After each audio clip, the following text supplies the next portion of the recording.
Hello friends, welcome to QNS TV और आप मुझे देख रहे हैं। मैं हूं आंचल मिस्कीन। आप जुड़े हैं हमारे साथ इस चंक में, जिसे हम कहते हैं #न्यूज़ इन्फॉर्मेटिव।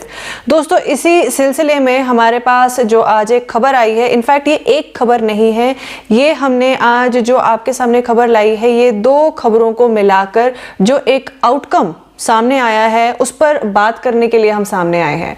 पहली खबर हमारी जो है वो है केरला के रहने वाले एक व्यक्ति की। अब इनसे जुड़ी जो खबर सामने आई वो ये है कि जो शिहाब ने फैसला किया है कि वो पैदल हज की यात्रा पे जाएंगे। बिल्कुल सही सुना आपने, हज की यात्रा की अगर मैं आपको डिस्टेंस बताऊं वो है 8,460 किलोमीटर। अब जो ये इतनी दूरी है ये पैदल उसको कवर करेंगे, इसकी उन्होंने ठान ली है, पूरी तैयारी कर ली है, अब बस निकलने की देरी है। अब जैसे कि हम सभी दोस्तों जानते हैं कि जो इस साल की हज की यात्रा है वो 1 जुलाई से शुरू होने वाली है और लोगों का मक्का जो है, होली लैंड है, जो वहां पहुंचने का जो सिलसिला है वो शुरू हो चुका है, वहां के लिए निकलने का सिलसिला शुरू हो रहा है। तो उसी बीच जो ये एक खबर आई, ये अपने आप में ही जो है शिहाब की हिम्मत की दाद देती है। अब अगर आपको इसके बारे में हम थोड़ी सी और जानकारी दें तो ये बात सामने आई है कि हज के लिए मक्का तक पहुंचने के लिए ये क्या करेंगे, ये पाकिस्तान, ईरान, इराक, कुवैत से जो है गुजरेंगे और फाइनली सऊदी अरेबिया जो है मक्का जा पहुंचेंगे। अब दोस्तों आप देखिए, ये भी अपने आप में कहते हैं ना हैरत की बात है कि इतना लंबा सफ़र है और कई मुल्कों को पार करना है और पैदल पार करना है। जज्बा चाहिए इसके लिए, और जो एक होता है ना फेथ, बिलीफ, वो सिस्टम आपका जो आपका वो बेस है वो बहुत स्ट्रांग होना चाहिए, तभी जाके आप ऐसे नामुमकिन कारनामे करके दिखाते हैं। और खैर यहाँ पे ये कारनामा नहीं है, ये किसी का विश्वास है जिसको वो अब जो है एक अब अंजाम की ओर लेके जाने वाले हैं। अब अगर आपको इनके बारे में बताएं तो शिहाब का कहना था कि ये जब छोटे से थे तब से उनकी ये ख्वाहिश थी कि वो पैदल हज के लिए जाएं, और अब उसी चीज़ को फाइनली एक कहते हैं ना रियलिटी में बदलने के लिए उन्होंने सारी जो तैयारियां हैं वो कर ली हैं। अब पूरी प्रोसीजर्स उन्होंने जो इसके लिए ज़रूरत थी वो कंप्लीट कर ली है और अब वो फाइनली अपना सफ़र केरला से शुरू करेंगे 2 जून 2022 को। और इनका जो एम है वो ये है कि वो 2023 में होने वाले हज यात्रा से पहले मक्का पहुंचे, यानी कि ये 1 साल लगातार चलते रहेंगे। दोस्तों, ये अपने आप में ही जो एक विश्वास है, फेथ है, बिलीफ है, ये उसका एक अद्भुत और खूबसूरत एग्जाम्पल है जो शिहाब सेट करने जा रहे हैं। तो दोस्तों, जैसा कि हमने आपको बताया कि हमने दो खबरों को जोड़ के एक खबर में उसको जो है उस पर थोड़ी सी बातचीत करने के लिए as a matter of information and awareness वो सामने लाई है।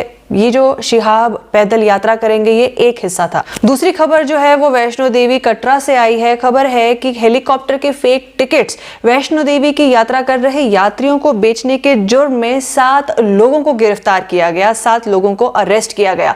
ये बेसिकली एक कंप्लेंट दर्ज हुई थी जिसमें कई यात्रियों का कहना था कि जो है उनको टिकट्स जो दी जा रही हैं ये एक फेक टिकट दी जा रही है। अब जब ज्यादा केसेस सामने आए तो फिर पुलिस ने इसमें अपनी कार्यवाही शुरू की और फाइनली जो है 7 लोगों को पकड़ा गया। अब 7 लोगों को ना अलग अलग जगह से पकड़ा गया है। कहां से पकड़ा है?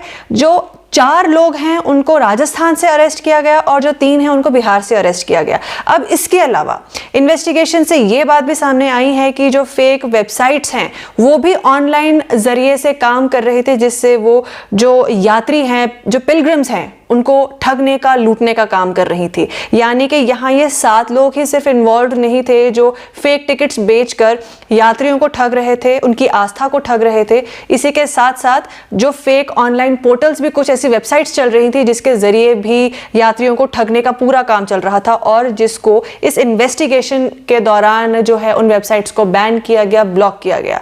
ये एक बहुत ही अच्छी खबर है। अब यहाँ जो है इस खबर में एसपी कटरा उन्होंने यात्रियों को एडवाइस किया है कि अगर आपको आने से पहले कोई भी बुकिंग करनी है तो वो आप directly Shri Mata Vaishno Devi shrine board के ऑफिशियल वेबसाइट से बुकिंग कीजिए और भी किसी जो बाकी वेबसाइट्स हैं उनसे ना करें। जो ऑफिशियल वेबसाइट है उसी को ट्रस्ट करें, अदरवाइज आपके ठगे जाने के, आपको लूटे जाने के जो चांसेस हैं वो 99% तक बने हुए हैं। अब दोस्तों आप यहाँ एक चीज देख लीजिए, ये आस्था, ये दोनों खबरें जो हैं आस्था के 2 पहलू दिखाते हैं, जिसमें ये है कि एक जो है वो अपने फेथ के बल पर पैदल हज यात्रा करने के लिए निकल रहे हैं। जैसे कि हमने कहा, इसके लिए जज्बे की ज़रूरत है। वहीं दूसरी ओर जो है, इसी फेथ का इस्तेमाल करते हुए कुछ लोग जो हैं वो यात्रियों को, जो पिलग्रिम्स हैं, उनको ठगने का काम करते हैं। दोस्तों, यही जो है खबरें दिखाती हैं कि इंसान दोनों ही हैं, पर यहाँ सामने क्या आता है? Matter of preference, matter of choice. उनके लिए क्या अहम है, क्या अहम नहीं है। एक के लिए अहम है पैदल हज यात्रा करके जो अपना फेथ सिस्टम है उसको स्ट्रॉन्ग करना, और एक के लिए इम्पॉर्टेंट है दूसरों को ठगना और ठगी से अपनी जेब भरना।